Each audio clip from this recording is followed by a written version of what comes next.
अच्छा यहाँ पे हमारे पास बी प्रेस करें तो ब्रश टूल आ जाता है। अच्छा ब्रश टूल का काम इलस्ट्रेटर में प्रॉपर नहीं उस तरीके से नहीं है, लेकिन ब्रश यहाँ पे बहुत अच्छे तरीके से काम करता है फोटोशॉप में, मतलब बहुत सारे काम आपके इससे हल हो जाते हैं। इसके कुछ सीक्रेट्स और टिप मैं इसलिए देने वाला हूँ कि आने वाले दिनों में, आने वाले टाइम में जब आप मैनिपुलेशन करते हैं, पिक्चर एडिटिंग करते हैं या कोई भी डिज़ाइन या इस तरह से कोई चीज़ बनाते हैं, तो इस ब्रश टूल से आप क्या क्या फ़ायदे उठा सकते हैं। पहले तो मैं ब्रश टूल की कुछ सेटिंग है उसके हवाले से बताऊंगा। यहाँ पे एक मैं न्यू सॉलिड लेयर ले लेता हूँ इसके ऊपर, और कलर फिलहाल के लिए मैं यही इस्तेमाल कर लेता हूँ, और फिर एक एम्प्टी लेयर ले लेता हूँ। अच्छा ब्रश का तल्लक एम्प्टी लेयर के साथ इसलिए है कि अगर हम इसको फ्लैट जगह पे इस्तेमाल करते हैं तो ये फ्लैट जगह पे फाइनल हो जाए, मतलब उसी लेयर के ऊपर लग जाता है। तो हमें इस चीज़ से इसको निकालने के लिए, इसे अलग से सेपरेट करने के लिए एक न्यू लेयर देना पड़ता है, जो कि हम यहाँ से लेते हैं।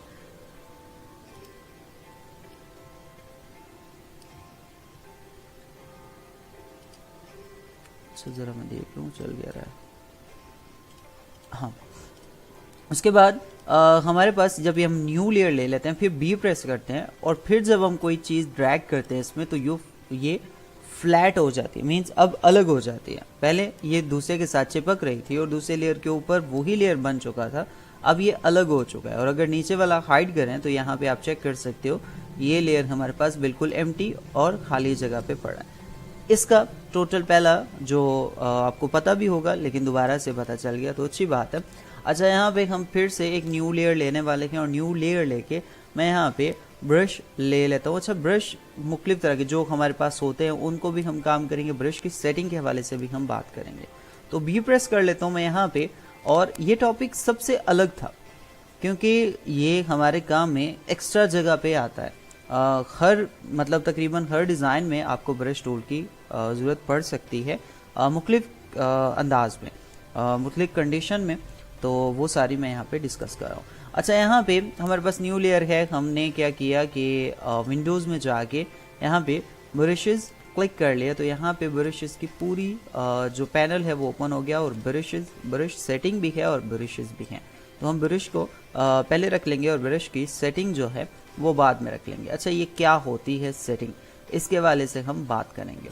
सो फिलहाल नीचे मैं एक सॉलिड लेयर जो पहले डार्क लगाया था मैं वो फिर लगा देता हूँ, और एम्प्टी लेयर है जिसके ऊपर हमने ब्रश की सेटिंग करनी है। अच्छा ये अगर हम चाहें तो इसको एडजस्ट कर सकते हैं पूरे पैनल को यहाँ पे, ताकि बार बार हमें डिस्टर्ब ना हो। तो यहाँ पे आपके पास कुछ बाय डिफ़ॉल्ट ब्रशेस मौजूद हैं।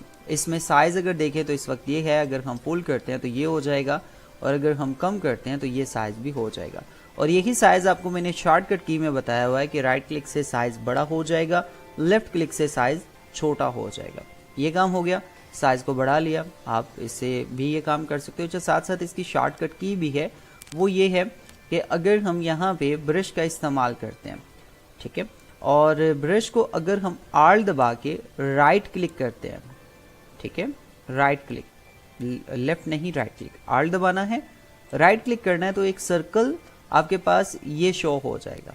अच्छा इसकी शॉर्टकट की उस दिन मैं बता देता, मेरे माइंड में नहीं रही, चलिए अभी आ गई तो अच्छा है लगे यार। यहाँ पे आपको जैसे आल दबाते हैं, राइट क्लिक करते हैं, तो आपके पास ये शेप शो हो जाती है। इसमें आपको सबसे पहले आप डायमीटर जो है उसको छोड़ दें, बाकी हार्डनेस और ऑब्स्टिक को यहाँ पे अच्छे कवर कर सकते हैं।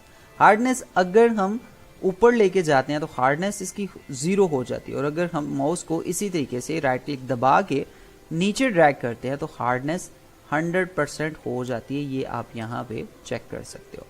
और अगर मैं माउस को यहाँ पे क्या करता हूँ, अगर राइट की तरफ घुमाता हूँ तो साइज़ बड़ा हो जाएगा, और लेफ़्ट की तरफ लेके जाता हूँ तो साइज़ कम हो जाएगा। ठीक है, ये कुछ इस तरीके से हमारे पास काम करता है। राइट क्लिक करें, अब हम क्या करते हैं, साइज़ को बढ़ाते हैं राइट साइड पे, और हार्डनेस को 0 करना है तो हार्डनेस ऊपर की तरफ हम माउस को लेके जाएंगे तो ये हार्डनेस 0 हो जाएगी। ये शॉर्टकट की आपको मतलब आनी चाहिए। वैसे ये काम बाहर से भी आराम से हो जाता है, लेकिन अगर हम आल को दबा के इस पर काम करते हैं, साइज़ बड़ा राइट साइड पे, लेफ्ट साइड पे लेके जाएंगे साइज़ छोटा, बड़ा और छोटा, टॉप में लेके जाएंगे हार्डनेस 0, और नीचे लेकर आ जाएंगे तो हार्डनेस पूरी की पूरी 0 हो जाएगी, मतलब फ्लैट लगेगी। ठीक है, तो ये चीज़ जहन में रखिएगा, अगर ज़रूरत पड़े तो शॉर्टकट की आपके लिए है। अच्छा, यहाँ पे हम ब्रश की ये सेटिंग ले लेते हैं। ये क्लिक कर लिया, कलर आप ब्रश का कोई सा भी ले सकते हैं, मैं फ़िलहाल के लिए कर देता हूँ ऐसे करके। और इसमें हमने ब्रश की सेटिंग है। अब ब्रश की सेटिंग, या पहले ब्रश को ले लेते हैं, ब्रश होते किस किस्म के हैं। यहाँ पे हम देखें तो सॉलिड है, ये चारों एक ही तरह के हैं। आप खुद से भी इनकी हार्डनेस 0 या कम कर फुल या कम कर सकते हो। जर्नल ब्रशेज में यही सारे काम करते हैं। और फिर हमारे पास ड्राई मीडिया ब्रश आ जाते हैं, जिनमें कुछ डॉटेड भी आपके पास लगते हैं कुछ इस तरीके से। अगर हम इसके साइज को बड़ा करें तो आपको प्रॉपर ये चीज़ दिख जाएगी कि कैसे वर्क करती है, कुछ इस तरीके से। ये चीज़ देखें, आपको अगर ज़्यादा लगाते जाएंगे तो ऐसे शो होगी, और अगर सिंगल पॉइंट पे लगाते हैं तो ये काफ़ी बड़े साइज़ में आपको कुछ इस तरीके से दिखेगी। अच्छा, इसमें बहुत काम है अभी, खाली ये नहीं, बहुत ज़्यादा चीज़ें आप सेट कर सकते हैं। यहाँ से साइज़ आपने ज़्यादा कर लेना है। ये क्लिक किया तो देखें वर्क सिर्फ उसी एरिया में कर रहा है। और अगर आप ज़्यादा पेस्ट करते हो तो ये फिर ज़्यादातर ये होता है कि 1 या 2 जगह पे आप इसको ऐसे प्लेस कर सकते हो, तो ये अच्छे से आ जाता है। Control Z, control Z, control Z, control Z, और यहाँ पे यहाँ पे ये ब्रश के, उसके बाद ड्राई ब्रश के बाद हमारे पास जो बचते हैं वो वीट मीडिया ब्रश हैं। और ये भी हमारे लिए इसी तरीके से काम करते हैं। बी प्रेस कर लिया और यहाँ से कोई सा भी ब्रश ले लिया। अच्छा, लेयर हमने ये सिलेक्ट कर लेना है। उसके बाद पहले मैं आपको कुछ इसके जो ब्रशेस हैं वो दिखा देता हूँ कि किस किस तरह के हैं। ये नॉर्मल हमारे पास ये ब्रश आ जाता है। इसमें एक और भी है, ये चीज़ भी हमारे पास काम करेगी। अच्छा, ये टोटल आप इनमें से कोई सा भी ब्रश लेके अपने लिए इस्तेमाल कर सकते हैं कि वो क्या चीज़ है, किस हिसाब से है, साइज़ अब छोटा या बड़ा करके आप उसको प्रॉपर उसकी एक वैल्यू देख सकते हो। यहाँ पे ये ब्रश भी हैं, या आप इस तरीके से पेस्ट करते हो तब भी ये वर्क कर जाएंगे। लेकिन यहाँ पे हम साथ साथ इनको देखने के साथ साथ ये सेटिंग करने के बाद स्पेशल इफ़ेक्ट वाले भी हैं। इसमें ये ड्राई इफ़ेक्ट भी हम लगा सकते हैं अपने ऑब्जेक्ट में, और ये तकरीबन बहुत अच्छे हैं। इनकी हम मज़ीद सेटिंग करेंगे। बाय डिफ़ॉल्ट जो ये लगे होते हैं बस एक सेटिंग के मुताबिक, नॉर्मल जो चीज़ होती है उसके हिसाब से लगे होते हैं। लेकिन हम इनकी प्रॉपर जो सेटिंग है उसके हवाले से भी यहाँ पे बात करेंगे। अच्छा, फ़िलहाल मैं इन दोनों को कंट्रोल ई करके मर्ज कर देता हूँ, और ये लेयर मेरा खुद का है।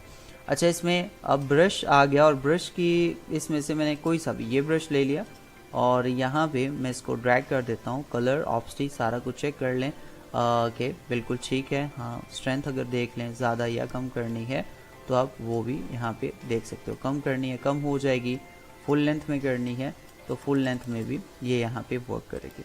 और नॉर्मल आप इसमें से कोई सा भी नॉर्मल ब्रश भी लेते हो तो भी इसकी सेटिंग के लिए हम यहाँ पे अब नॉर्मल, क्योंकि जो ऑप्शन मैं समझाने चाह रहा हूँ वो ज़रा नॉर्मल ब्रश पे हम काम कर लेंगे तो ज़्यादा इजी रहेगा।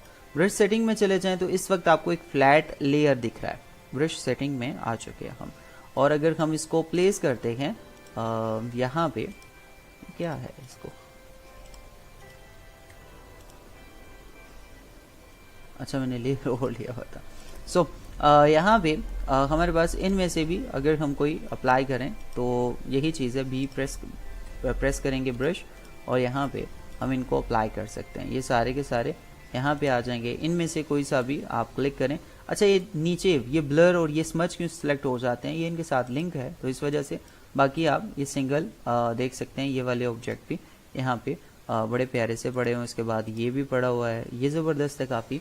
अब इसके साइज़ को बड़ा करके ऐसे प्लेस कर सकते हो। देखें, किसी चीज़ के ऊपर इफेक्ट लगाना हो तो ये काफ़ी ज़बरदस्त है। लेकिन फ़िलहाल हम राउंड सिंपल लेके ब्रश सेटिंग में चले जाएंगे, और इस वक्त आपको कुछ इसकी शेप मिलती है। अब साइज़ वो है वो जो हम पहले भी जान चुके हैं, इसकी विड्थ और हाइट का है वो यहाँ पे है। हार्डनेस यहाँ पे भी मौजूद है, आप ब्लर करना चाहते हो हार्डनेस रखना चाहते हो, जो दोनों चीज़ें यहाँ पे मौजूद हैं। तीसरी चीज़ इसकी स्पेसिंग है। अब स्पेसिंग इसमें आप देखेंगे ये आपको एक फ्लैट लाइन दिख रही है, लेकिन ये है एक ब्रश, एक सर्कल है, तो इसमें हमने क्या बना दी, काफ़ी सारी स्पेस बना दी, और इसकी साइज जो है वो हमने कम किया तो ये आपको स्पेस कुछ ऐसे दिख रही है। अब स्पेस कम करेंगे तो ऐसे हो जाएगा, ज़्यादा करें तो कुछ ऐसे हो जाएगा, ताकि इसमें गैप आ जाए। अब जब आप साइज में बड़ा करके इसकी सिलेक्शन बनाते हो तो ये देखें पूरी लाइन की तरह आपके पास आती है। ठीक है, ये कुछ इस तरीके से भी वर्क करता है। फ्लैट लाना चाहते हैं तो यहाँ से आप फ्लैट ले आएँ, ऐसे करके और ये ऐसे करके। तो शिफ्ट के साथ अगर होल्ड करते हैं तो ये चीज़ आपकी लेवल में वापस टच हो जाती है, ऊपर से नीचे और ऊपर से नीचे, दाएं से बाएं, ऐसे करके आप मतलब आपका ऑब्जेक्ट रुकेगा नहीं, वहीं से चलता रहेगा। ये चीज़ स्पेसिंग से। अब स्पेसिंग के बाद हम शेप डायनामिक्स पे जाएंगे और इसमें साइज जटर का, अब जटर मीन्स इसके दरमियान जो गैप है उसको भी हम यहाँ पे कह सकते हैं। और स्टार्टिंग मतलब क्या होता है, जैसे हमने इलस्ट्रेटर में देखा था कुछ ऑब्जेक्ट स्टार्टिंग से छोटे जा रहे हैं, दरमियान में वो बड़े होके फिर लास्ट पे छोटे हो जाते हैं, ये कुछ इस तरीके से यहाँ पे काम करता है। लफ्ज़ ऐसे हैं कि हमें बिल्कुल उनका वो जो हम चाह रहे हैं वो वाला हिसाब नहीं मिलता, लेकिन ये ऊपर नीचे वाले बिल्कुल साइज अटर हमें मिल गया, कुछ छोटे कुछ बड़े ऐसे हमने यहाँ पे रख लिए। मिनिमम डायमीटर हम देखें तो ये तकरीबन ठीक है जैसा भी है।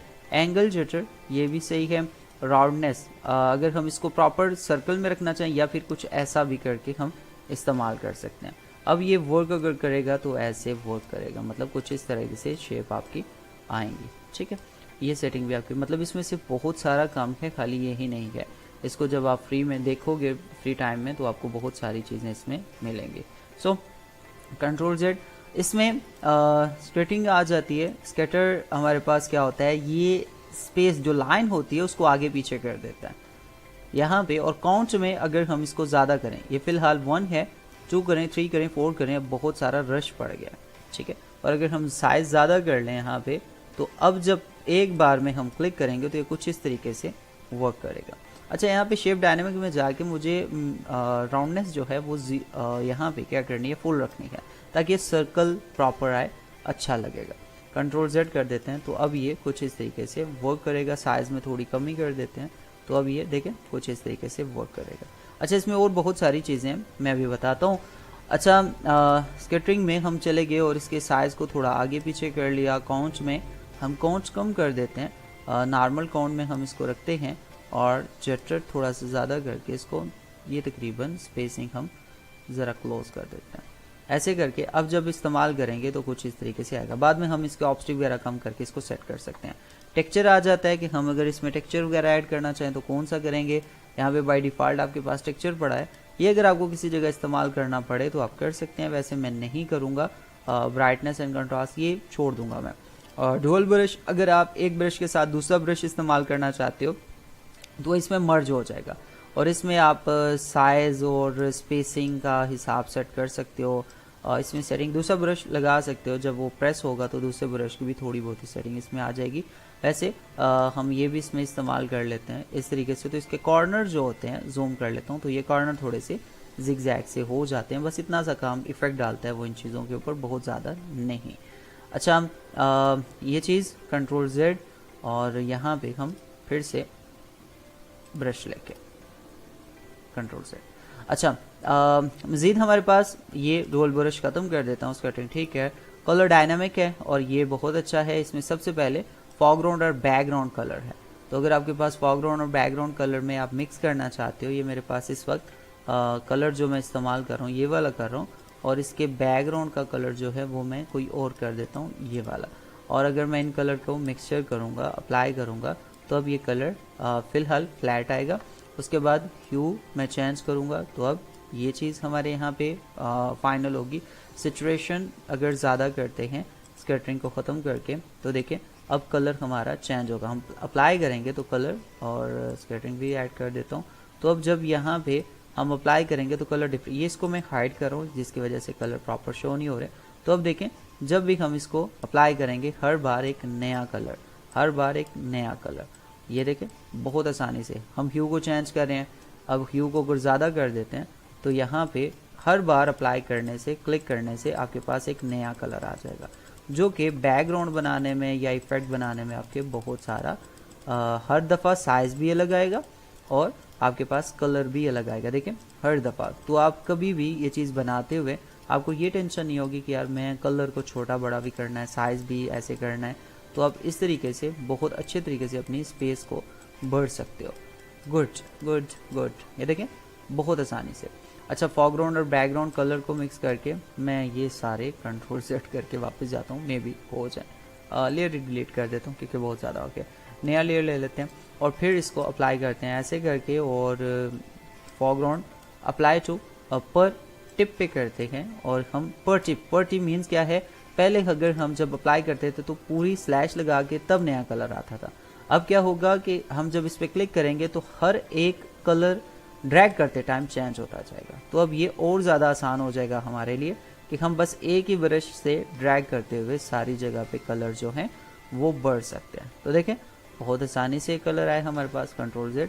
अच्छा, इसमें control fade real pen pressure, अगर हम फेड ऐड कर देते हैं तो ये प्रॉपर, मतलब ये यहाँ पे थोड़ी सी इसकी सेटिंग चेंज होती है और कुछ इतना खास है इसमें काम नहीं है। सेलेस वेल हम दे देते हैं तो ये कलर जो लास्ट वाले जो बड़ा ऑब्जेक्ट पहले आता था वो बाद में आ जाएगा या दरमियान में चेंज हो जाएंगे। फिक्स इसका कुछ कहा नहीं जाता। ऑफ कर देता हूँ, मैं इसकी सेटिंग नहीं बना रहा। और ब्राइटनेस जिटर अगर हम ज़्यादा करते हैं तो अब कलर कुछ इस तरीके से आएंगे, कलर थोड़े से पीके हो जाते हैं इसे। और ये ऑब्जेक्ट हमने इसमें लगा दिया तो ये कलरफुल भी हम इसमें ऐड कर देंगे। अब ट्रांसफ़र में अगर हम जाएँ तो हम ऑप्स्टिव वगैरह ऐड करके अब ऑब्जेक्ट को देखेंगे तो ऑब्जेक्ट हमारा किसी जगह लाइट आएगा, किसी जगह डल आएगा। देखें इसका बहुत बड़ा फ़ायदा है ये आपके ऑब्जेक्ट में जब आप इसको इस्तेमाल करते हो। और मैं इसके ऑब्स्टिक को बिल्कुल यहाँ तक लेके चला जाता हूँ और ज़्यादा लेके चला जाता हूँ। अब देखें आप जब इस्तेमाल करेंगे कुछ ऑब्जेक्ट आपके डल और कुछ लाइट आएंगे। और फ्लो जटर भी मैं थोड़ा कम कर देता हूँ तो अब ये बहुत अच्छे से काम करेगा। और इसमें अगर यहाँ पे कलर डायनेमिक में डाल दूँ और मिक्स करूँ तो देखें अब बहुत अच्छा कलरफुल सा ऑब्जेक्ट हमारे लिए बनता है। ये देखें ये बहुत अच्छा, सिर्फ और सिर्फ ट्रांसफ़र ये क्या हुआ कि हमने कलर डायनामिक तो इस्तेमाल किया था अभी थोड़ी देर पहले, मतलब फोरग्राउंड इसको 0 करके अप्लाई पर डिप किया, ह्यू जटर ज़्यादा कर दिया, सेचुरेशन ज़्यादा कर दी ताकि कलर ब्राइट आए, तेज़ आए। और उसके बाद हमने ट्रांसफ़र मीन्स आप ट्रांसपेरेंसी यहाँ पे ले सकते हो। और इसका फ़ायदा ये हुआ कि ट्रांसपेरेंसी को हमने 100% पे रखा ताकि जब भी अप्लाई हो तो हम अगर इसको ड्रैग करें तो पहले हमने अगर इसको इस ऑप्शन को कलर डायनेमिक को अगर हम ख़त्म कर दें तो ट्रांसफर यहाँ पे ट्रांसपेरेंसी जो हमें मिल रही है वो एक ही कलर में मिलेगी। आप देख सकते हैं यहाँ पे एक ही कलर में वो मिलेगी। लेकिन हमें काम करते करते साथ आइडिया आ गया कि अभी थोड़ी देर पहले हमने जो कलर का इस पर अप्लाई किया था तो क्यों ना उस पर भी क्लिक करके लिया जाए तो देखा जाए तो ये बहुत अच्छा ऑब्जेक्ट यहाँ पे हमारे पास बनता है। और इसकी मदद से हम बड़े प्यारे से बैकग्राउंड्स बना सकते हैं। अच्छा, इसका खाली काम यहाँ तक नहीं होगा। अगर मैं इसको ऐसे कुछ जगह पे अप्लाई कर देता हूँ, एम्प्टी जगह पे देखूंगा जहाँ जहाँ मुझे इजी लगेगी मैं वो जगह अगर इसमें लगा देता हूँ।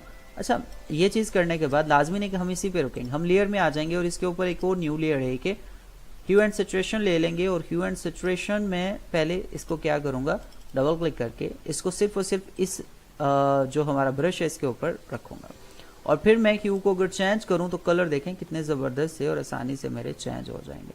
तो हमें जहां पे जो कलर ज़्यादा अच्छे लगेंगे, मैच करेंगे, तो हम वो कलर इसमें इस्तेमाल कर सकते हैं। तो लाजमी नहीं कि हम यहाँ रुकें, हम इसको भी छोड़ते हैं फ़िलहाल। हम यहाँ पे डार्कन मल्टीपल देखें, अच्छा आ गया, लाइटिंग कलर ये आ जाएंगे, ओवरले सॉफ्ट लाइट, हम ये कलर सॉफ्ट लाइट में ऐड करके हम इसकी ऑप्स्टिक को थोड़ा मज़ीद कम, इसकी नहीं, ये ऑप्स्टिक जो ब्रश की है इसके ऑप्स्टिक को थोड़ा कम कर देंगे, डल कर देंगे ताकि बैकग्राउंड हमारा थोड़ा डिफरेंट सा दिखे।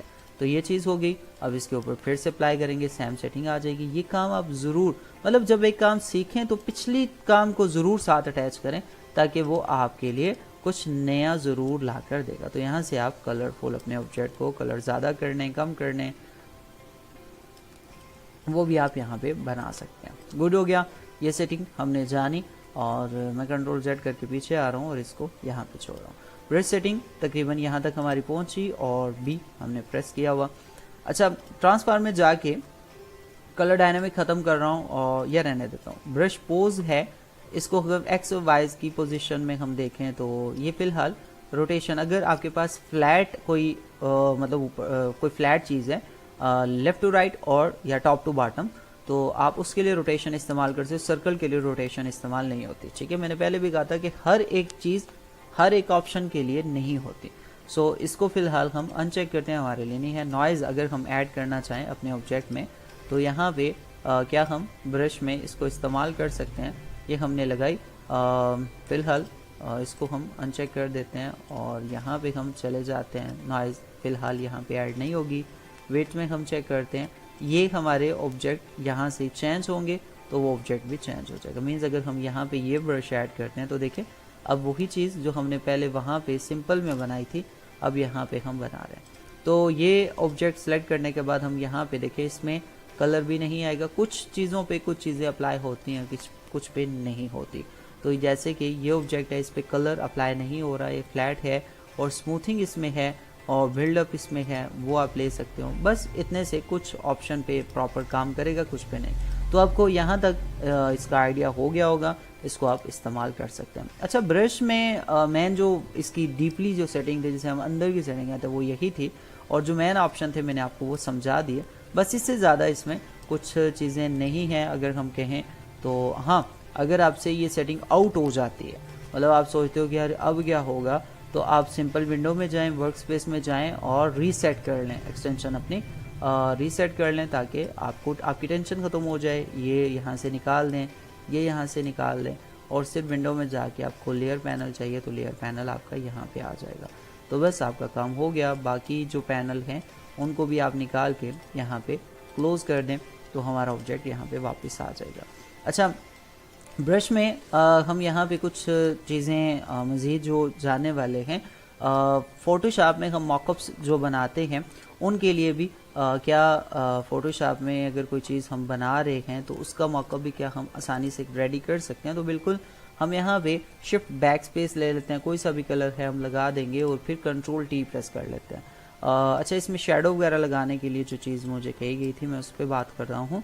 और फ़िलहाल हम इसको यहाँ पे रख देते हैं इंटर, और यहाँ नीचे मुझे एक सॉलिड कलर चाहिए तो वो मैं कौन सा लगा देता हूँ, वाइट कर देता हूँ। ये समझ लें मेरे पास कोई सा भी डिज़ाइन, कोई शेप है तो इसके लिए मुझे इस लेयर के ऊपर न्यू लेयर लेना है, बी प्रेस कर लेना है, ब्रश ले लिया, राइट क्लिक करेंगे, सॉलिड ब्रश ले लेंगे जो कि ये वाला है। अच्छा, ब्रश सेटिंग जो अप्लाई हुई है उसको अनचेक करने के लिए विंडो में जाएंगे और यहाँ पे मेरी अपनी ये वर्क स्पेस सेव है इसलिए रिमूव नहीं हुआ। तो ब्रश सेटिंग में जाएंगे और इसमें से जितने ऑप्शन हमने सेलेक्ट किए उनको अनसेलेक्ट कर देंगे। नॉर्मल हम अपने ब्रश को लेके इस्तेमाल करेंगे, ठीक है, जैसे हमारी सेटिंग मौजूद है। अब जब हम इसको इस्तेमाल करेंगे तो नॉर्मल कंडीशन में इस्तेमाल होगा। अच्छा, फ़िलहाल मुझे कलर कौन सा चाहिए, यहाँ पे जाएंगे, क्लिक करेंगे, मुझे ब्लैक कलर चाहिए, राइट क्लिक करेंगे, हार्डनेस 0 चाहिए, ये क्लिक कर दिया। तो देखें अब इसके एक क्लिक ने आपके ऑब्जेक्ट को कैसे लेके जाना है। कंट्रोल टी प्रेस करेंगे, यहाँ पे ये हो गया। जैसे हमने इलस्ट्रेटर में शेडो बनाना सीखा, इसमें भी हम बनाएंगे तो इसका साइज़ हम थोड़ा कम करेंगे और यहाँ पे कुछ इस तरीके से हम रख लेते हैं। ये कुछ इस कंडीशन में ऑब्जेक्ट हमारा आएगा, देख लें ऐसे, और फिर हम इंटर प्रेस कर देंगे और आर के साथ हम इसका कॉपी कर लेंगे। यहाँ पे देखिए बहुत आसान रहा हमारे लिए। और इसको हम कंट्रोल टी प्रेस करके राइट क्लिक करेंगे और फ्लिप वर्टिकल कर देंगे और इसकी यहाँ पे हम पोजीशन सेट कर देंगे। आसान रहा। दोनों को हम सेलेक्ट करके ये दोनों को हम सेलेक्ट कर लेंगे और फिर इनकी ऑब्स्टिक वगैरह जो है वो सेम टाइम हम कम कर सकते हैं। तो ये एक शेडो जो है हमारा ऐसे लग सकता है, इस तरीके से हम लगा सकते हैं। अच्छा, इसमें एक और चीज़ होती है, मैं डिलीट करता हूँ ये ऑब्जेक्ट या कंट्रोल जेड करके हम वापस जाते हैं, प्रॉपर सर्कल में आ जाते हैं। अच्छा, हमने देखा होगा एक साइड से हमारा ऑब्जेक्ट कट हुआ होता है, वो शेप हमारी कैसे बनती है। दो तरीक़ों से बनती है, यही तरीका भी पहले इस्तेमाल कर लेते हैं। दो सर्कल से भी और रेक्टेंगल से भी बनती है। वैसे रेक्टेंगल से बने तो ज़्यादा बेहतर रहेगी, लेकिन फ़िलहाल मैं यहाँ पे इसी ब्रश से इसको बनाना चाहूँगा और कुछ इस तरीके से उस ऑब्जेक्ट को रख देता हूँ और यहाँ पे मैं डिलीट कर देता हूँ, इसको इंटर प्रेस कर देता हूँ। ये ठीक है, सही है, डिलीट करने की ज़रूरत नहीं है। कंट्रोल स्पेस से ज़रा जूम कर लूँगा और इस ऑब्जेक्ट को मैं यहाँ पे रख के पॉलीगोनल टूल ले लूँगा, कुछ इस तरीके से मैं इसको ड्रैग करूँगा। ये क्लोज़ कर दिया। क्लोज़ करने के बाद मैं इसके एरो की मदद से जो सिलेक्शन मैंने बनाई है, आप इसकी सिलेक्शन से ये टोटल हमारी सिलेक्शन बन चुकी है। सेम टाइम अगर आप रखना चाहें, अलग भी रखना चाहें, तो आप यहाँ से रेक्टेंगुलर मार्की टूल ले लें और अपनी मर्ज़ी से बाहर से लेके अपना एरिया जो है वो सिलेक्ट करें। मैं बिल्कुल सेंटर से इसको हाफ करने वाला हूँ और ये हो गया और कंट्रोल जे प्रेस कर लूँगा, बस इतना सा काम है। और दूसरा ऑब्जेक्ट जो ओरिजिनल है वो डिलीट कर दूँगा। तो हमारे पास ये शेप प्रॉपर एक क्रिस्टल शेप हमारी होती है वो हमने यहाँ पे निकाल ली और साइज़ में हम इसको थोड़ा कम कर देंगे। तो ये शेड बहुत अच्छा होता है। पुनीत, अच्छा यहाँ पे ये ऑब्जेक्ट आपको ऐसा लगता है, अक्सर हम कोई इफ़ेक्ट बनाते हैं तो उसमें लगता है यार ये ऐसा क्यों है।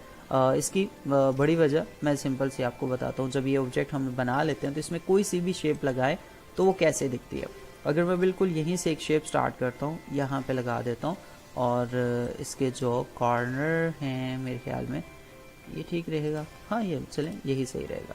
और इसका जो कलर है, सॉरी मिस्टेक हो गई, यहाँ पे न्यू लेयर और न्यू लेयर के ऊपर फिर कलर ये ले लेते हैं और बिल्कुल प्रॉपर तरीके से यहाँ से हम इसको ड्रैग कर लेते हैं कुछ इस तरीके से। कलर हमने चेंज करना है तो हम इसका कलर चेंज करेंगे। अच्छा ये हो क्या रहा है, गलत हो रहा है। हाँ, रेक्टेंगल और राउंड रेक्टेंगल ले लेते हैं। शेप हमारे पास है तो शेप ही सिलेक्ट करेंगे और क्लिक करने पे ये क्यों सेटिंग ऐसी दे रहा है, डॉक्यूमेंट नहीं आना चाहिए, विंडो में चले जाते हैं, ये छोड़े लम्बा काम है। यहाँ भी सिलेक्शन लेके हम एक ऐसे सिलेक्शन बना लेते हैं और शिफ्ट बैक स्पेस प्रेस कर देते हैं। शिफ्ट बैक स्पेस प्रेस करने के बाद हम इसमें कलर कोई सा भी जो अपनी मर्जी का हमने देना है वो लगा देंगे, ओके कर देंगे। तो ये ऑब्जेक्ट इसमें आ गया और कंट्रोल डी प्रेस कर लेंगे हम यहाँ पे। अब इसको हमने यहाँ पे ऐसे रखना है और ये जो हमारी शेप है इसको हमने सेलेक्ट करना है, कंट्रोल टी प्रेस करना है और इसको ज़रा आगे लेके आएंगे, इंटर प्रेस कर देंगे और कंट्रोल शिफ्ट राइट ब्रैकेट से टॉप में कंट्रोल स्पेस से जूम करेंगे। इन दोनों को ऐसे लेवल में हमने रखना है, एक स्टार्ट हो दूसरा एंड हो जाए यहाँ पे। तो ये शेप हमारी ऐसे नहीं रहेगी। हम कंट्रोल टी प्रेस करेंगे, राइट क्लिक करेंगे और इसको हम ऐसे रोटेट भी कर सकते हैं कुछ इस तरीके से। अब ये शेप ऐसे लगेगी कि इस शेप से आगे कोई शेप इसमें थी ही नहीं। तो पिक्सल को आपने मैच कर देना है यहाँ पे, गुड, बहुत अच्छे, इंटर प्रेस कर देना है, कंट्रोल 0 कर लेता है। तो ये आप देख सकते हो इस शेप को कि बड़ी आसानी से ये शेप ऐसे शो होती है जैसे कट इफेक्ट से आई हो। और इसका जो हमने क्या करना है, इसको सेलेक्ट करके हमने साइज को ज़्यादा कर देना है। अगर ज़्यादा रखें तो ऐसे आ जाएगा और इसके बाद हम इसमें मल्टीपल ऐड कर देंगे ताकि कलर ये प्रॉपर इसमें ले ले। तो ये देखें बहुत प्यारा इफेक्ट बनता है। लेकिन अगर आपको लगे किसी जगह कि नहीं थोड़ा ऑब्स्टिक कम होनी चाहिए तो वो आप अपने हिसाब से इसमें कर सकते हो। गुड, एक अच्छा इफेक्ट ये वाला हमारा बन जाता है। अब एक ब्रश से हम क्या क्या बना सकते हैं ये आप यहाँ पे नोट कर रहे होंगे। और आल्ट के साथ या शिफ्ट के साथ, या मैं इसको आल्ट के साथ ही बढ़ाना चाहूँगा, शिफ्ट भी दबा दूंगा और ये शेप अगर हमें लेंथ ही करनी हो तो हम कर सकते हैं।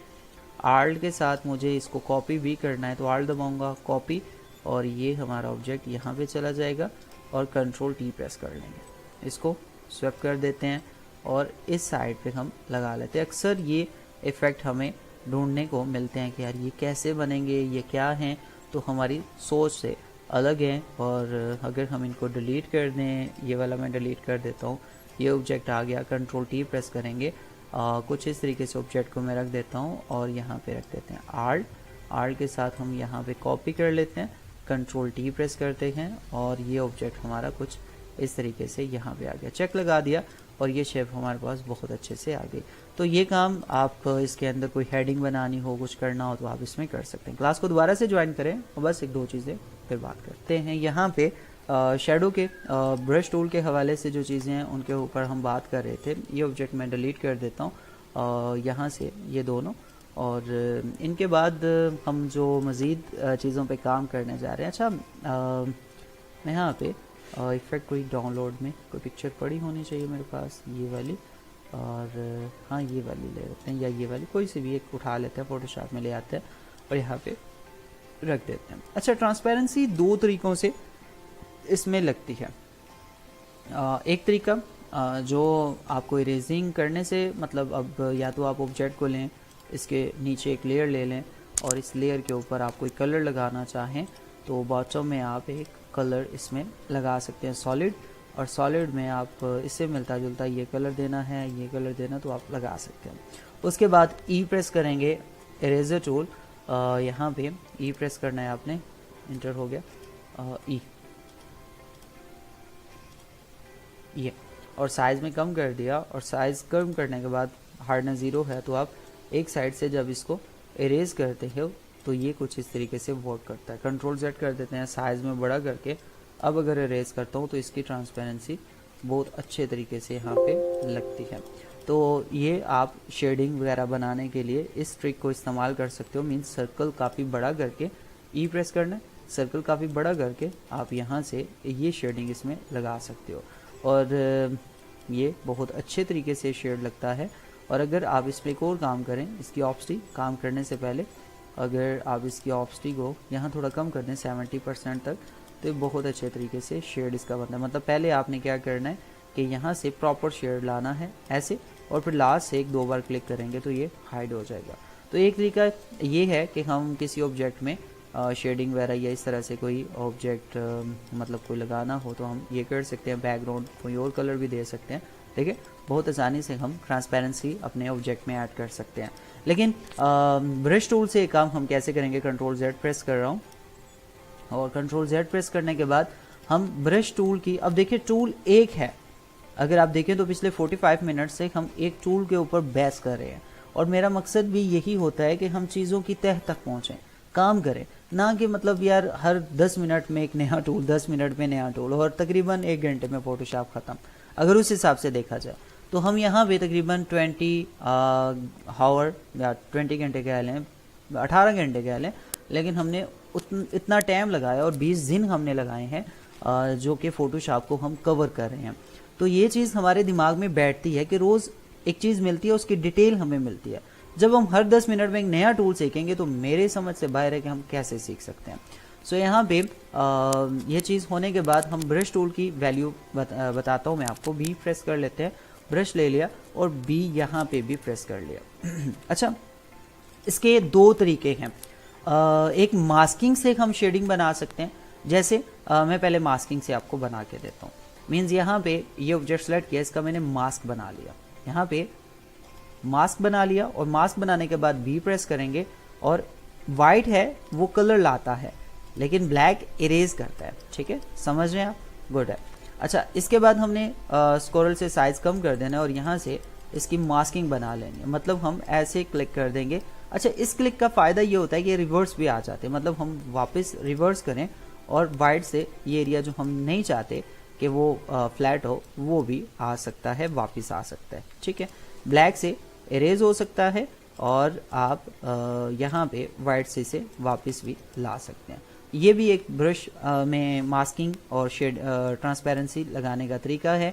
आप यहाँ से अपने ब्रश की सेटिंग को एडजस्ट कर सकते हो। ये ब्रश लेके आप प्रॉपर तरीके से इस पर काम कर सकते हो।